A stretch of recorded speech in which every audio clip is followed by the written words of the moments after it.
If you guys enjoy what I do, be sure to hit that like button and subscribe. It really helps the channel and it's free and easy to do. Before we get started with today's video, I have an announcement to make. After years of telling other people's stories, I finally released one of my own. My novel Eternal Reign is available now in both ebook and paperback format for those of you who are like me and prefer to collect physical media. You can grab a copy right now on Amazon through the link in the description of this video. And now back to our regularly scheduled program. The war between the angels and the prime evils have been going on forever, but it will eventually end.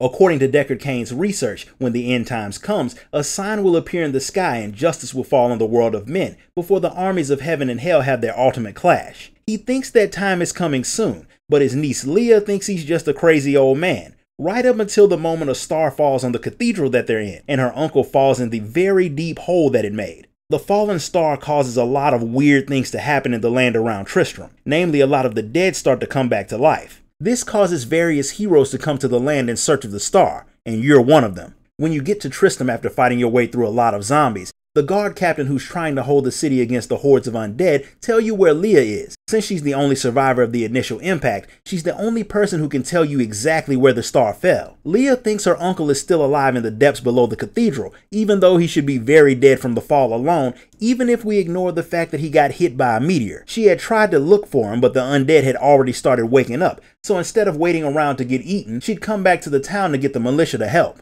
Anyone bitten turns into a zombie, so unless someone does something about the things that are summoning the creatures, it'll be hard to even get to the cathedral. So you agree to help save the town so you can find the source of all of this. Since most of the militia is dead, Captain Rumford is happy to get your help. There are very specific zombies called Wretched Mothers that are constantly puking out more zombies, which is highly disgusting, but getting rid of them should stop the swarm from overtaking the city. Once you've done that and given the town some breathing room, Leah decides to head out to rescue her uncle alone. Since helping her will take you where you want to go, you decide to tag along.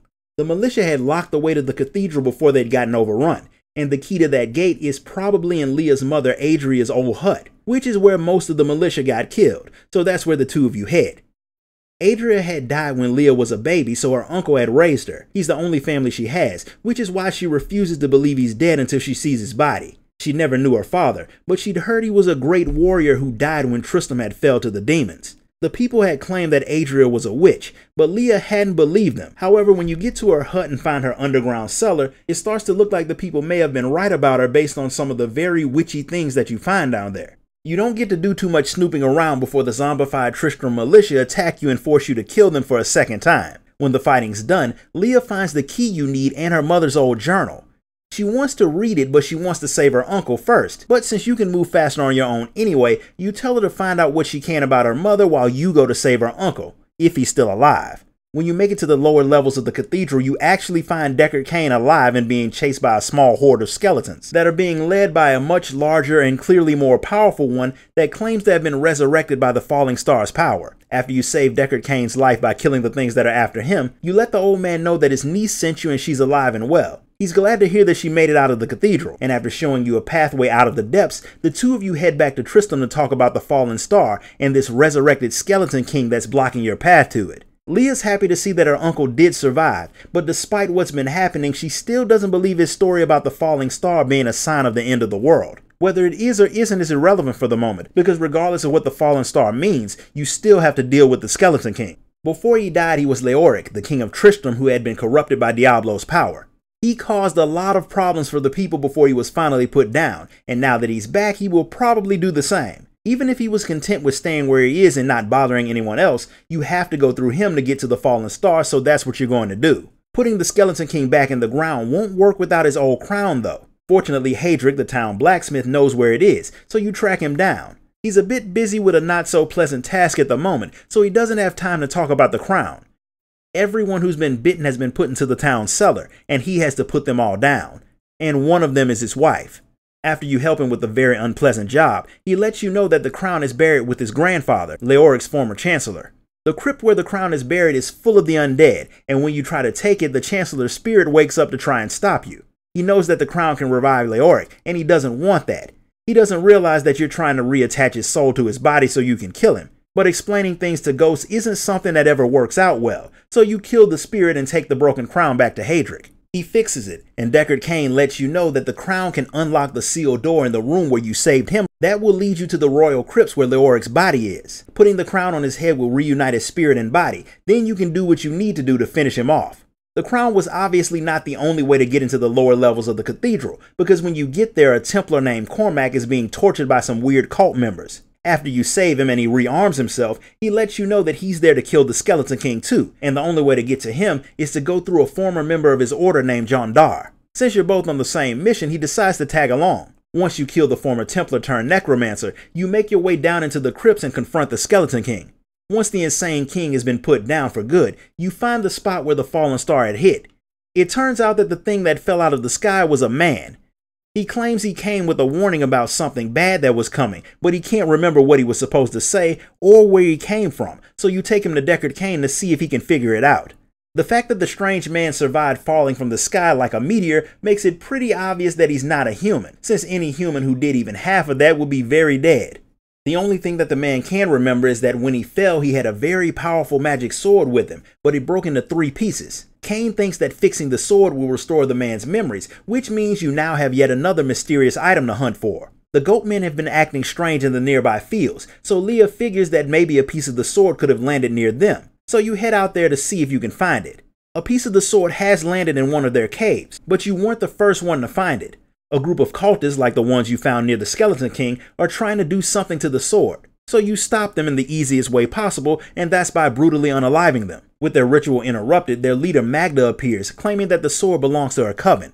She sends more of her minions at you, so you deal with them before taking the sword and heading back to Cain to let him know that you're not the only one searching for it.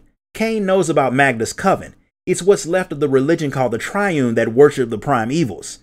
There are 2 of them that are still alive, Asmodan and Belial. So if either of them are behind what the witch is doing, things are about to start getting very, very dangerous. Before the witch left, she had said that another shard had fallen where only the ancients tread, information she wouldn't have shared unless she wanted you to go after it, so she's probably setting up some type of trap, one that you are definitely going to walk right into. Her words about the ancients makes Leah think about the drowned temple in the festering woods that Deckard Cain had told her about. The temple had been the home of the Nephilim, and since Leah seems to remember what he told her about this place, Cain sends her to help you on this mission. On the way there, you run into Lyndon, a thief who has ended up on the wrong side of the Thieves Guild. He joins your party after he realizes that the rare relic that he'd swindled a farm girl out of by pretending to be in love with her is just a fake. Cormac doesn't want him traveling with you since the guy isn't exactly trustworthy, but as long as he points his arrows where you want him to, the 2 of you will get along fine. At the drowned temple, you run into a spirit named Alaric that guards the place. Only a Nephilim can open the way, and even though people think they're extinct, the door opens for you. Inside, the spirits of the Nephilim try to kill you. After they fail, Alaric makes it pretty clear that he believes that you're a Nephilim, which would explain why you're so strong. Regardless, the second sword shard is in the temple, and so is a projection of Magda. She recognizes Leah as Adria's daughter, and she can sense the power that she has within her. The way she talks makes it sound like Leah's mother is a lot less dead than people thought. After dealing with Magda's cultists and taking the second sword piece, you head back to Tristram to see if there are any leads on the last piece. The amnesiac who fell out of the sky remembers seeing a piece of the sword fall toward a fishing village, and since the only one that's nearby is Wortham, you hop on the ferry to head over there, but it won't be a pleasant visit because it looks like the village is on fire. The village is being attacked by Magda's coven, so after you put them and the demons that they summon out of their misery, the priest who was hiding in the chapel lets you know that they found the hilt of the sword days ago, and they'll be happy to get rid of it since nothing good has happened to them since they found it. While he takes you to where he left it, Leah heads back to Tristram to check on her uncle. It turns out that Magda had already taken the third piece, and while you were trying to save Wortham, she went to Tristram and took the other pieces as well as Deckard Cain, the stranger, and Leah, so you race back to Cain's house to rescue them. When you get there, Magda is torturing all 3 of them, trying to force Cain to use his Herodric arts to put the sword back together, all because Belial ordered her to. Seeing her uncle getting tortured causes Leah's powers to burst out of her, killing all of the cultists. Magda's not stupid enough to stick around and die, so instead of taking the sword, she takes the man who it belongs to. Before he dies from his wounds, Cain puts the sword back together, and he realizes that it's a weapon from the high heavens, and the man who it belongs to is an angel. He tells Leah to listen to what he wrote in his journal because the end of the world really is happening. Then he dies. Leah feels pretty bad since she knows she had the power to save her uncle, but she doesn't know how to control it. Regardless of how she feels, you know that the person who's really at fault is Magda and Belial, two people who Leah really wants dead now. Cain's journal said that an angel would fall from the heavens right as the end of days began, so according to him, the man Magda took is currently the single most important person on the planet, so you have to save him and restore his memories. Leah's powers had shown her where Magda was planning on taking him. She's in the highlands over Wortham, and you'll have to pass through a not-so-pleasant cave to get to her. After fighting an army of spiders and their queen, and saving a woman who was about to be eaten, she lets you know that she saw some people dragging a man to Leoric's manor house in the area, so you fight your way into the manor that is full of people and things that are trying to kill you. Magda knew you were coming, but she didn't expect you to tear through her forces so fast. She hasn't had a chance to finish off the angel yet, since it's not exactly easy to kill something that can survive falling from heaven. So she sends a really big demon known as the Butcher after you. Once it gets put out of its misery, you free the angel. He's dying from his wounds, but when you hand him his sword, it fully heals him and brings his memories back. He's Tyrael, the angel of justice, and he had come to warn humanity that Belial and Azmodan are getting ready to launch an all-out war against them. Belial has already taken over the nation of Chaldeum, and he needs to be stopped before he can gather more resources. It won't be easy to find him, but if you track Magda's coven, she'll likely lead you right to her boss. Leah wants to come, but she's not leaving until after she puts her uncle to rest. Even after all that she's seen, she still doesn't believe everything her uncle said, so Tyrael shows her a vision of how it all started. He had wanted to help the mortals, but the rules of heaven forbid it. Imperius, the leader of the angels, wanted to kill him for going against their rules, but Tyrael believed so strongly in what he was doing that he ripped off his own wings, turning himself mortal and falling to earth by choice, all because he believed the same thing that Deckard Cain did. Humanity is the key to saving the world, and if an angel was willing to go to such lengths to achieve the same goal as her uncle, there must be some truth to all of his stories. So they lay Deckard Cain to rest and head to Chaldeum to hunt for one of the prime evils.